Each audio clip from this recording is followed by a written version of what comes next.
Welcome along everyone to another Grounded Tech video. I am Ricey and today I just wanted to talk a little bit about the Pixel 6 and why I've decided to pre-order that over the Pixel 6 Pro. And just so you know, this is backed up a little bit by some hands-on experience that I had in an O2 store here in the UK at the weekend. Oh and yeah, I am still all for that sort of seafoam colour. You can see that here in the photo. There's no other photos or video footage of that hands-on, as I wanted to make sure that when I did provide the content that it was from a Pixel device that I had in my hand. And to be quite honest, it's not really doing the device justice, just taking a few photos and videos inside a very well-lit store. You kind of need a little bit more variation than that. So I didn't really feel like it was necessary doing that at all. Okay, so on to the reasons why I chose the Pixel 6 instead of the 6 Pro. And there are a number. So first up, the screen. So I am not a fan of curved screens. So straight away I wanted the flat screen of the Pixel 6. And to be honest, when I went into the store and saw them both, I was kind of worried that once I saw the 6 Pro, I would want that instead. You know, sort of screen envy, with it being 1440p and 120Hz.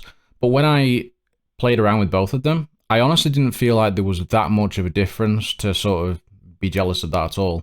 The Pixel 6 looked absolutely fantastic, and comparing it to my Pixel 4 XL, which also has a 90Hz screen, but it's 1440p resolution over 1080, I actually felt like the Pixel 6 screen looked better, so I was actually quite happy with that, and I honestly don't think anybody would have an issue with that screen. It looked fantastic. And I am somebody who usually notices the difference in resolution and frame rate. I went from Sony Xperia 5 II to the Pixel 4 XL, and while I could tell the difference in resolution and the screen looking better, I could definitely tell the difference dropping from 120Hz down to 90Hz as well. So I can tell the differences quite easily normally, but using the Pixel 6 and the Pixel 6 Pro, it didn't feel that drastic. So I don't think people will be missing out at all on that, and to be honest, I think the Pixel 6 will benefit a lot more battery-wise as well. So secondly, colour.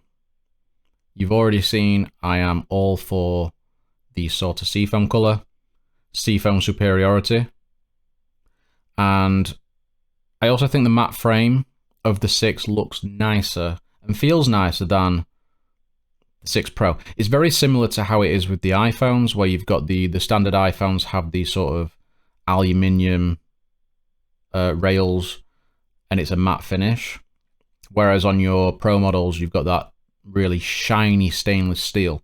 I'm not really sure if the Pixel 6 Pros have stainless steel. I don't know if it's just a shiny aluminium, but either way I don't like it as much.